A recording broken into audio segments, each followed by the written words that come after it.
On this first phase, like any project that is coming out from underground, there's challenges. We expect these challenges and we plan accordingly. In this phase, we had weather, we had rain, which held us up.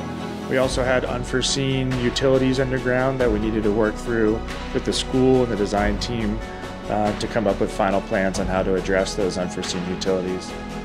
But we're very pleased that we're able to hit our milestone and get the road paved and usable for the first day of school.